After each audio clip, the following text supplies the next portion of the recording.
નમસ્તે મિત્રો, ફરી તમારું આ સેક્સ્યુઅલ ઇલનેસ એટલે કે શારીરિક સંબંધોમાં જે તકલીફ થાય એ તકલીફોના કારણે સમાજમાં અને હસબન્ડ વાઈફ એટલે પતિ પત્નીમાં કેટલા બધા ઇસ્યુ બનતા હોય છે, જેના કારણે ક્યારેક ક્યારેક સામાજિક ઇસ્યુ બનતા હોય છે, કાયદાકીય ઇસ્યુ બનતા હોય છે, છૂટાછેડા પણ થઈ જતા હોય છે, અથવા ઘણી વખત એવું થાય કે હસબન્ડ વાઈફની અંદર ઝઘડા પણ બહુ થતા હોય છે.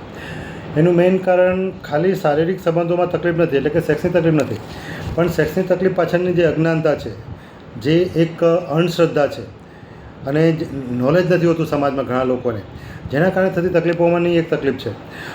આજે આવ્યા જ એક ઘટના સાથે આપણી સાથે એક કપલ આવ્યા હતા. એ કપલમાંથી એમના હસબન્ડ આજે છે, એમના લગ્ન હમણાં રિસેન્ટલી થયા છે, અરાઉન્ડ 2 થી 4 મહિના જેવું થયું છે, અને એમની ઉંમર પણ બહુ નાની છે, 25 વર્ષની આજુબાજુ છે. હવે છોકરીના કિસ્સામાં આપણે એવું માનીએ કે છોકરીને પણ સેક્સ્યુઅલ ઇલનેસ એટલે કે શારીરિક સંબંધોની તકલીફ થતી હોય છે, પણ ઘણી વખત શારીરિક સંબંધો કેવી પ્રકારની હોય છે એ જાણકારી હોતી નથી, અને સમાજમાં આપણે કોઈને કહી નથી શકતા, મદદ માગી નથી શકતા, અને ઘણી વખત આપણે જેની પાસે સમાજમાં મદદ માગીએ છીએ એમની પાસે પણ નોલેજ નથી હોતું. જે શારીરિક તકલીફો જેવી રીતે હોય છે એવી સેક્સની તકલીફો હોય છે, જે મન સાથે જોડાયેલું છે, મગજ સાથે જોડાયેલું છે, શરીર સાથે જોડાયેલું હોય છે, વ્યસન સાથે જોડાયેલું છે. આવા જ એક પતિ છે જે આજે કંઠાળીને આવ્યા છે, જેને એક ગાયનેકોલોજીસ્ટ ડૉક્ટરે કપલને અહીંયા સાયકાટ્રિસ્ટ પાસે મોકલેલા છે, અને જેમાં ઓલમોસ્ટ એવું છે કે લગ્ન પછી હમણાં ટૂંકા ગાળાના 4 થી 5 મહિનાના લગ્નગાળામાં એમનું બહુ મોટી માથાકૂટ થઈ છે, કેમ કે આ સેક્સની જે તકલીફો જે છે સેક્સ સાથે જોડાયેલી એ બાબતની અજ્ઞાનતા, અને બીજું કે એકબીજાને સાથ સહકાર આપવાની જગ્યા પર એકબીજા પર આરોપ પ્રત્યારોપ લગાવવાનું ચાલુ થયું છે. અને જ્યારે એમાં આપણે ક્યારેક સમાજને ઇન્વોલ્વ કરીએ ત્યારે સમાજ ઘણી વખત સમાજ કહીએ કે પંચ કહીએ કે ઘરવાળા, જો એને પણ શારીરિક બીમારી, મનની બીમારી કે માનસિક બીમારી કે વ્યસનની બીમારી કે સેક્સની બીમારી વિશે જાણકારી ન હોય ત્યારે આપણે ક્યારેક ઉલમાંથી ચૂલમાં પડી જતા હોય છે એમને કહીને. એ લોકો સામાજિક રીતે સમાધાન લાવવા ઈચ્છતા હોય છે, પણ આ બીમારીનું સમાધાન આવતું હોતું નથી, કેમ કે એમનો વિષય હોતો નથી. ક્યારેક લોકો આવી બીમારીમાં રિપોર્ટ કરાવવા પણ તૈયાર નથી, કેમ કે એમને પોતાને એવો ડર હોય કે મારામાં ભૂલ નીકળશે તો શું, તો લોકો શું કહેશે, હું ખોટા પડીશ, હું ખોટી પડીશ. જેના કારણે આવા જ એક કપલ છે જેની ઉંમર 25 વર્ષની આજુબાજુ છે. આપણે એમની થોડી તકલીફ વિશે જાણીએ, એમની પર્સનલ સેક્સની તકલીફ વિશે જાણીએ, એમના કુટુંબમાં શું તકલીફ પડી છે એના વિશે, આર્થિક તકલીફ શું પડી છે, અને સામાજિક બાબતોનો શું સામનો કરે છે એના વિશે જાણીએ.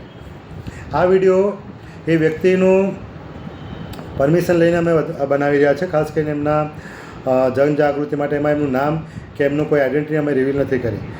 આ વિડીયો ઉતારવામાં એમને કોઈ વાંધો નથી. આમાં તમને કોઈ વાંધો તો નથી ને? આ ફક્ત જનજાગૃતિ માટે. હવે તમારા લગ્ન હમણાં ટૂંકા ગાળામાં થયા છે. હવે લગ્ન કર્યા પછી તમને શું તકલીફ પડે છે? અમારું કામ જ નથી થતું. હા, એટલે કામ નથી થતું એટલે શારીરિક સંબંધ નથી બંધાતો. એટલે કે જે પુરુષ અને સ્ત્રીમાં જે શારીરિક સંબંધ બંધાવવો જોઈએ, જેમાં લિંગ યોનિમાં જવું જોઈએ સ્ત્રીના, એ નથી જતું.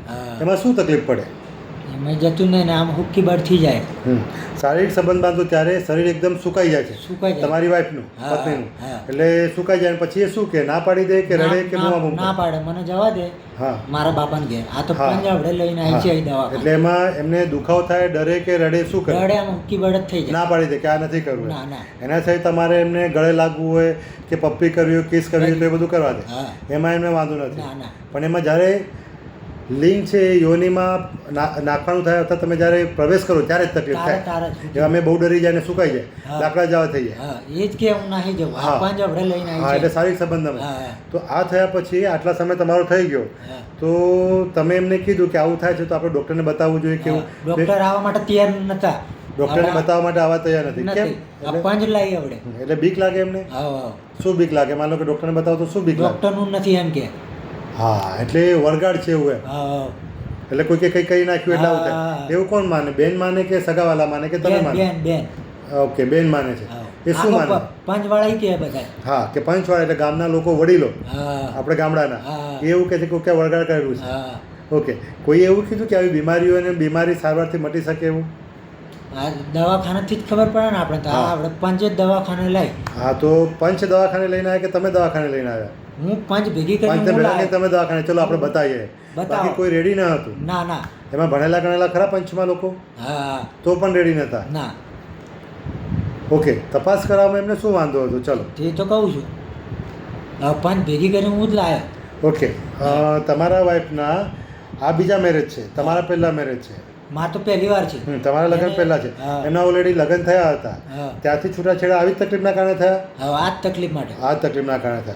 એનો મતલબ ત્યાં પણ એ લોકોને જાણકારી ન હતી કોઈને ના, કે આવી ના. બીમારી હોય, ના, ના. પણ એ લોકોએ છૂટાછેડા લઈ લીધા, પણ આ હા. બીમારીની તપાસ ના કરાવી. હા. એનો મતલબ કે આ બીમારીના નોલેજ એટલે કે જાણકારીના અભાવ અને અંધશ્રદ્ધાના કારણે એક મેરેજ તૂટી ગયા, હા અને હવે તમારા મેરેજ પણ એવી જ પરિસ્થિતિમાં છે. આ જ છે. હા, કે છૂટાછેડાની અણી પર. હા ઓકે, પણ લોકો છૂટાછેડા થઈ જાય એ ચાલે, પણ તપાસ કરવા માટે રેડી નથી. ના નથી. એનું કારણ શું લાગે? અંધશ્રદ્ધાના કારણે મેઇન? એ પંચે જ હવે આ માંડ પંચ ભેગી એ તો કરી. તમે રેડી કર્યા ત્યારે, હા. પણ માનો કે તમે તમારી પત્નીને લઈને આવ્યા હો તો એકલા એકલા, પણ ના પાડે ને ના પાડે. હા, એવામાં એમને શું બીક રહે? દવાખાનું નથી એમ કીધું સાહેબ. ડૉક્ટરનું હા વળગાડ કરે છે એવું માની લઈએ, હા. એ કદાચ માનતા હોય, હા. પણ દવાખાના કરવામાં શું વાંધો? એ તો કહું છું. ઠીક છે.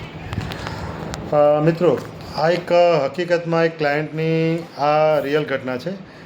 ઉર્મી માઇન્ડ એન્ડ બ્રેન હોસ્પિટલમાં પહેલી વખત બતાવવા માટે આવ્યા હતા.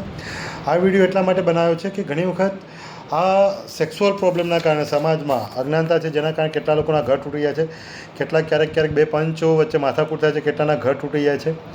બે વ્યક્તિઓના લગ્ન થતા હોય છે તો એ ફક્ત બે વ્યક્તિ નથી હોતા, સમાજ જોડાતો હોય છે, પંચ જોડાતો હોય છે, બે ગામ જોડાતા હોય છે. પણ આના કારણે ક્યારેક આ અજ્ઞાનતા અને અંધશ્રદ્ધામાં કેટલા લોકોનું જીવન બરબાદ થઈ જાય છે. પણ મિત્રો, મોટાભાગની સેક્સ્યુઅલ પ્રોબ્લેમની સારવાર કન્સલ્ટન્ટ ન્યુરોસાઇકાટ્રિસ્ટ જે સેક્સોલોજીસ્ટ તરીકે પ્રેક્ટિસ કરે છે, એઝ અ સાયકાટ્રિસ્ટ તરીકે પ્રેક્ટિસ કરે છે, એમની પાસે મળી રહેતી હોય છે. જો ઓર્ગેનિક કન્ડિશન ના હોય કે ફિઝિકલ કન્ડિશન ના હોય તો, જેમ કે માની લો કે ગાયનેકોલોજીસ્ટને આપણે બતાવ્યું અને ગાયનેકોલોજીસ્ટે એવું કીધું કે શરીરના ઓર્ગનમાં એટલે કે ખાસ કરીને વજાઇનલ એરિયામાં, યોનિમાં કે ગર્ભાશયમાં કોઈ તકલીફ નથી, સોનોગ્રાફીના રિપોર્ટ નોર્મલ છે, તો શક્ય છે કે મિત્રો એ સેક્સ્યુઅલ પ્રોબ્લેમ કહેવાય. એ માઇન્ડ અને બ્રેઇન સાથે જોડાયેલું હોય, અને ક્યારેક એટલે અને પુરુષની તકલીફ હોય તો ક્યારેક વ્યસન સાથે પણ જોડાયેલું હોય, જેની સારવારથી ચોક્કસપણે મટી શકે છે.